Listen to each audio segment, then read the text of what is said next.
La lettre aux Hébreux fait l'éloge de la parole de Dieu. Elle est vivante, la parole de Dieu. L'est-elle dans notre vie? La parole de Dieu n'est pas un code de morale, mais un livre de questions qui attend des réponses de vie. La parole de Dieu pourrait rester un texte d'étude, un texte de précepte à distance, pire, une lettre morte.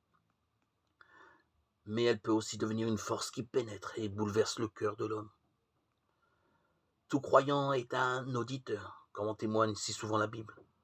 La foi naît de l'écoute. Écoute Israël. Ou encore, écoute-le, il est mon fils bien-aimé. Pour Dieu, au commencement était le Verbe, Jean 1:1. Pour ses enfants, au commencement est l'écoute. Une écoute qui invite à agir, à s'engager. L'écoute de la parole est chemin de la connaissance de Dieu. Il s'agit bien d'écouter Dieu pour mieux le connaître pour mieux l'aimer, et l'aimer mieux pour rejoindre et servir les autres. Dans la Bible, l'écoute est suivie d'un engagement. Tout croyant est un acteur. L'écoute de la parole de Dieu est l'invitation personnelle à se mettre en route. Rester statique, ne serait-ce pas profaner la parole de Dieu? Que serait l'annonce de sa parole si nous laissions pas toucher par elle?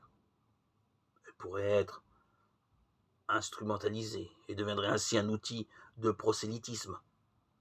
On peut dire que la parole de Dieu n'est écoutée que si elle est mise en œuvre. Sans mise en œuvre, y a-t-il une véritable écoute? Comme le dit un dicton, gardons-nous de la moindre négligence dans l'accueil de la parole de Dieu.